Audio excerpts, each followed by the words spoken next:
partir de aquí todo es toxicidad.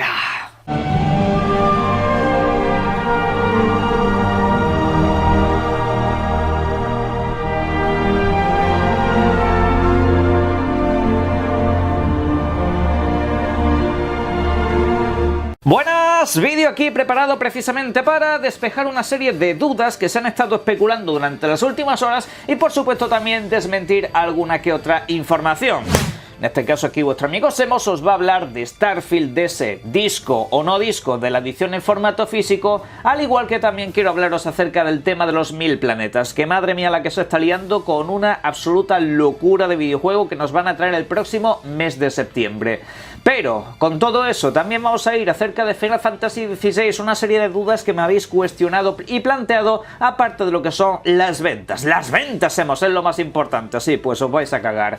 En este caso, también tenemos que hablar unas pequeñas dudas que hay acerca de Indiana Jones, pero con lo que vamos a empezar es con el juicio de la FTC, una cosa breve que quiero comentar al inicio de este vídeo, porque bien sabéis que durante los próximos días, concretamente mañana, pasado y el siguiente día, tendremos todavía nuevas audiencias. Quedan un total de 3 y después de eso ya la jueza pues empezará a tomar ciertas determinaciones que en este caso pintan bastante favorables a Xbox. Pero bueno, no me voy a enrollar con ese tema, lo iremos viendo durante los próximos días, pero por supuesto tenemos que comentar lo que ha sido la trampa miserable que le ha intentado tener la FTC a Microsoft y concretamente a Xbox. Y es que concretamente bien sabéis que el pasado viernes hubo pues una audiencia precisamente en la que declaró Phil Spencer. Lo tuvieron durante bastante tiempo y en este caso los de la FTC le cuestionaron un montón de cosas, sobre todo acerca de las exclusividades y particularmente acerca del caso de Call of Duty, un caso por el cual Phil Spencer fue llamado por orden de la jueza a jurar que iba a mantenerlo en las consolas rivales, en las consolas PlayStation. Así lo hizo Phil Spencer, pero a la FTC eso no le pareció suficiente. Hay un dato bastante peculiar y es que la FTC le había cuestionado y le había intentado hacer jurar a Phil Spencer que los videojuegos de Call of Duty llegarían a consolas PlayStation, seas cuales sean las condiciones, entre comillas y por así decirlo, diciéndole que jurase básicamente que Call of Duty llegaría a PlayStation de manera completamente gratuita. Es decir, que Microsoft no iba a hacer ninguna clase de negocio en torno a ese videojuego. Pero incluso hablando de servicio de suscripción, incluso hablando de servicios de nube, y de verdad lo de la Federal Trade Commission es para quedarse flipando en colores, ya que en este caso, pues hombre, se supone que estás intentando defender al consumidor, pero aquí parece más bien una cuestión de defender a una gran empresa e intentar que otra no se beneficie de ninguna de las maneras, intentando literalmente dilapidar un negocio completo, porque vuelvo a recalcar, la Federal Trade Commission quería hacerle jurar a Phil Spencer que Call of Duty llegaría a consolas PlayStation sin ninguna clase de costo para la competencia, cuando hasta ahora pues Call of Duty obviamente tenía pues un porcentaje de ganancias para unos y un porcentaje para otros.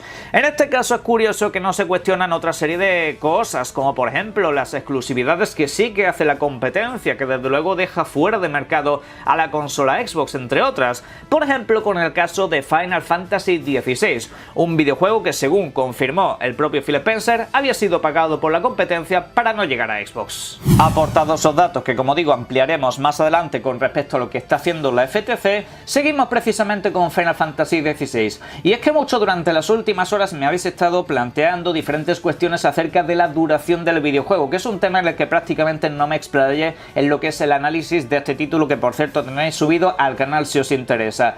En este caso acerca de las cinemáticas, acerca de lo que es el tiempo jugable y el tiempo no jugable. Aquí están apareciendo en YouTube vídeos como este que os estoy dejando en pantalla, donde poco menos que te ponen todas las escenas, lo que es la película de Final Fantasy XVI, cogiendo todas las escenas y nos lleva a un total de 20 horas. A ver, si os metéis en ese vídeo, yo he tardado un minuto en comprobarlo, os daréis cuenta que es un vídeo que mezcla gameplay con cinemáticas y con diálogos. En Final Fantasy XVI, cuando se habla de 11 horas de cinemáticas, que es lo que realmente tiene, es mezclar cinemáticas con diálogos, con lo que es el mucho texto, por así decirlo, y también incluyendo misiones secundarias. Ok, quiero que tengáis eso claro y que no, obviamente no son 20 horas de cinemática ni mucho menos. Esto es un montaje, lo dicho, en base a lo que es apartado historia y a lo que es apartado gameplay, porque también se ve los combates contra los jefes y oye, yo creo que eso no cuenta como cinemática, vamos a ser justos en este caso. Ahora, Saltando de ese tema, vamos con las ventas, las ventas de Final Fantasy XVI. Eso es lo importante, sí, es lo importante. Pues bueno, aquí tenemos al amigo Christopher Dream, que en este caso nos arroja desde Game Industries unos datos bastante interesantes. Y es que resulta que Final Fantasy XVI sí ha vendido como número 1 a lo largo de la semana de lanzamiento. Bien es cierto que la competencia era básicamente el Crash Team Rumble y el Aliens, y como tal, pues hombre, yo creo que no tenían demasiado que hacer.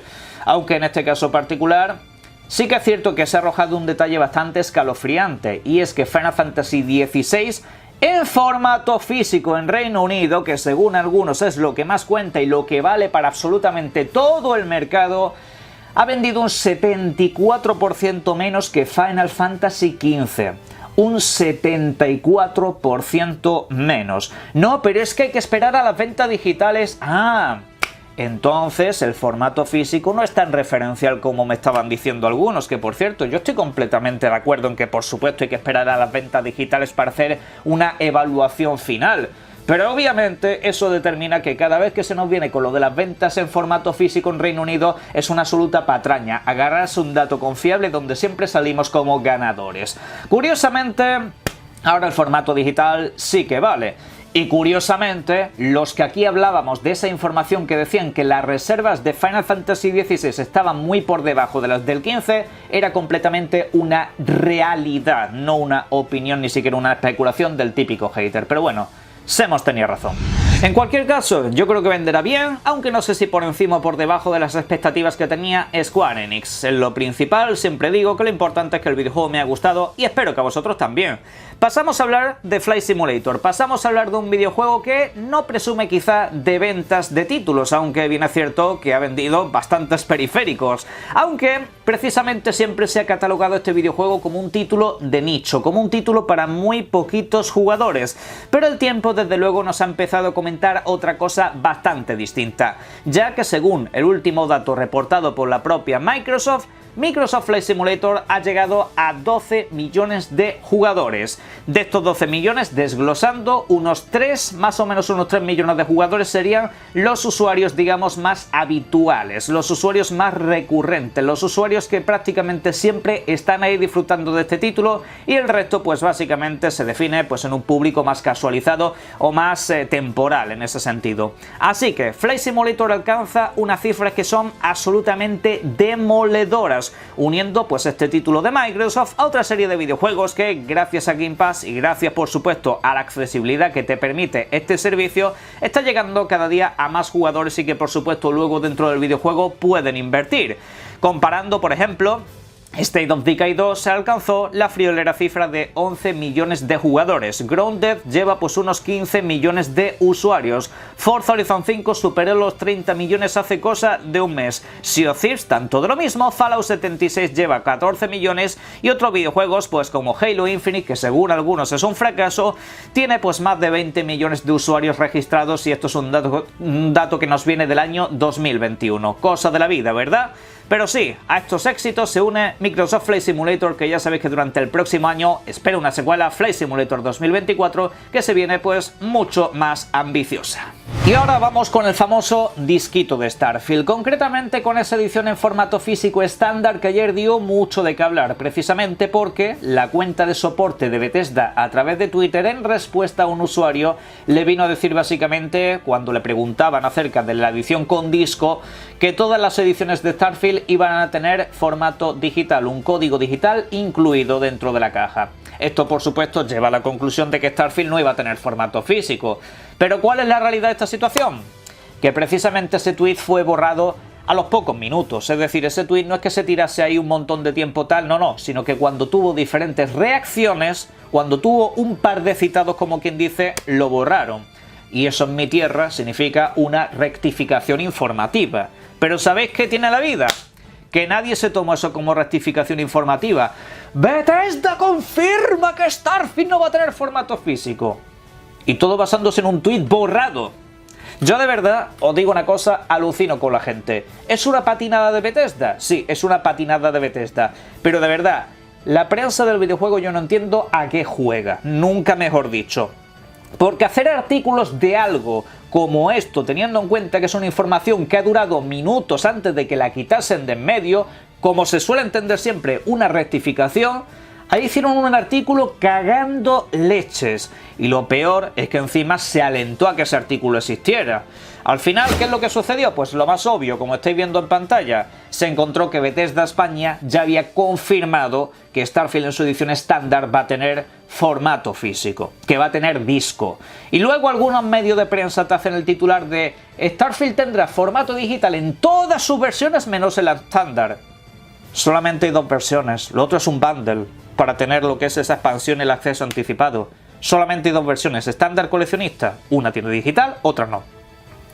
Yo de verdad lo digo, ayer viví el mismo déjà vu que con Redfall, con esa edición en formato físico. Se armó exactamente el mismo quilombo agarrándose a un clavo ardiendo que no tenía tampoco demasiado sentido. Pero bueno, en su momento dije, oye, esperad a que confirmen la información, que algunos estáis descorchando el champán y otros llorando demasiado rápido. Pues nada, volvemos a caer exactamente en lo mismo, a alimentar a toda esta gente que al fin y al cabo le tienen tirria a Starfield porque no sale en su consola favorita. Y entonces se tienen que agarrar a cualquier clavo ardiente, incluyendo el tema del formato físico, que a ver, yo no tengo ninguna duda de que con el mayor lanzamiento de tu historia, uno de los más grandes de tu historia, vas a intentar abarcar todos los mercados, incluyendo el físico particularmente, pero bueno, al fin y al cabo también se ha dicho, es a donde va encaminada la industria. Pasó con el PC y pasará con las consolas, pero bueno, para los que se quieran agarrar a clavo ardiendo, por supuesto, tenemos el tema de los famosos 1000 planetas. Pues precisamente, como vimos en el vídeo más reciente, Starfield va a albergar 1000 planetas, de los cuales, según las palabras del propio Todd Howard, en un 10% de ellos tendremos alguna clase de forma de vida, sea vida autóctona del planeta o sea a base de incursiones piratas y demás que quieran establecerse por aquellos lares.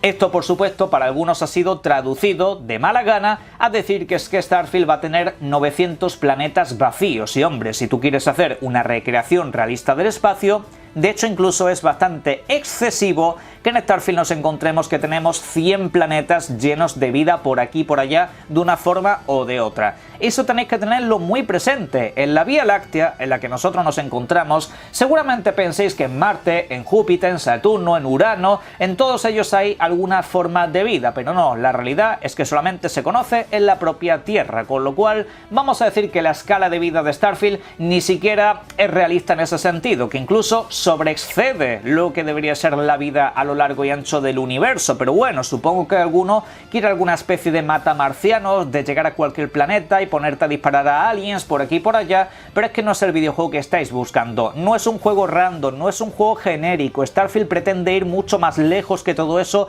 y darte una inmersión total y absoluta en lo que es el espacio, en lo que es perderte por el universo. Y yo creo que lo están haciendo absolutamente maravillosamente bien.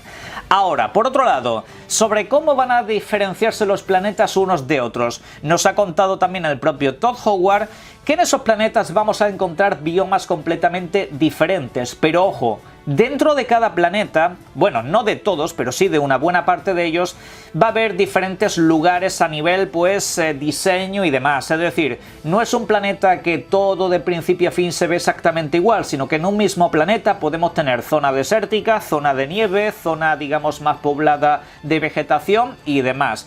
Eso va a suceder en Starfield, con lo cual no es un videojuego que se haya hecho de manera genérica a niveles globales con todos los planetas, sino que hay un trato muy diferencial a nivel de gravedad, a nivel de, por supuesto, vegetación, a nivel también de, por supuesto, especies que nos podemos encontrar dentro de todos y cada uno de ellos, a excepción de, por supuesto, las lunas y demás, que obviamente dan para lo que dan. Eso serán básicamente rocas de principio a fin, pero que no esperes un No Man's Sky, que tiene prácticamente planetas con un diseño que no varía si estás en una punta o en otra. En Starfield sí va a haber variaciones y habrá zonas que por supuesto estén corrompidas por alguna clase de toxicidad, nunca mejor dicho, con lo cual estamos ante un videojuego mucho más trabajado de lo que la gente se está pensando. Pero oye, si no os parecen 100 planetas suficientes para formas de vida, esperad porque Starfield ha confirmado que va a tener soporte para consolas ya en el lanzamiento de mods, así que iros preparando. Y ya para cerrar el tema de Starfield, hay una duda que también está un poco cuestionada en la comunidad que por supuesto intentaré desglosar más adelante, pero a nivel de relaciones personales dentro del videojuego, la confusión viene precisamente porque durante el último gameplay sobre todo nos hablaban de cuatro compañeros principales, donde en este caso vamos a forjar una estrecha relación que por supuesto puede derivar en amoríos, etcétera, etcétera. Pero la cuestión es que no solamente estás limitado a estos compañeros, ¿ok? Es decir, puedes conocer a más gente, conocer a otros NPCs que por supuesto, al igual que en Skyrim y demás, puedan acabar siendo tu pareja, para que te hagas simplemente una idea. La cuestión es que estos NPCs lo que tienen es más profundidad de diálogo, puedes conocerlos mucho más a fondo, etcétera, etcétera, mientras que a otros NPCs pues no profundizarán en esa clase de cosas, ¿vale? Así que ya sabéis que en Starfield obviamente va a haber mucha libertad en ese sentido, pero habrá puntos más fuertes que otros. Y quien quiera hacer el... aquí no. Y ahora brevemente tenemos que hablar de una información que nos ha traído el bueno de Special Nick acerca del Indiana Jones. Una vez confirmada su exclusividad para Xbox, nos ha dejado caer un dato curioso. Y es que según la información que le ha venido, según comenta él, Indiana Jones será un videojuego que alternará entre la primera y la tercera persona, pero especifica que no sería estilo Bethesda, estilo Starfield, que puedes cambiar en cualquier momento tu perspectiva, sino que habrá situaciones que te empujen a verlo de una manera y situaciones que te lo pongan de otra. La verdad, a mí me suena un poco tabernillada, voy a seros completamente honesto, no es una información de la que me fíe demasiado, pero si esta información fuese cierta, yo especularía con que sería un videojuego en primera persona, con alguna clase de situaciones o momentos en tercera, al estilo, pues por ejemplo, Halo, que cuando coge cierto tipo de armas se te enfoca desde más lejos. Pero bueno, como digo, esto es una información a la que yo personalmente de momento no le haría demasiado caso. Como también le haría el justo caso a esto que estáis viendo ahora mismo en pantalla. Seguramente os hayáis percatado de que en Xbox y a través de la aplicación de Game Pass ya os permite hacer una predescarga de videojuegos como el Clockwork Revolution, como ese Towerborn y videojuegos un poco que están anunciados para 2024 o que ni siquiera tienen fecha todavía. Yo creo que esto es sencillamente una manera de, oye, mira cuántos juegos tenemos por delante, ve poniendo ya alguna clase de instalador. Tampoco os invito a pensar que esto signifique que videojuegos como ese South of Midnight o el mencionado Clockwork Revolution lleguen durante el 2024. Son juegos que no tienen esa fecha, ¿vale? Así que mucha prudencia con este tema, que todavía hay títulos por fichar. Aún y así, simplemente lo quiero dejar como apunte y como curiosidad, pero a partir de aquí, como siempre, en la caja de comentarios podéis ir dejando todo lo que serían vuestras opiniones al respecto de todos los temas que hemos hablado en este vídeo, que no han sido pocos. Link en la descripción en Eva, para que a partir de ahí compréis lo que queráis, que estaréis apoyando mucho al canal y como siempre, que disfrutéis mucho de los videojuegos. ¡Us!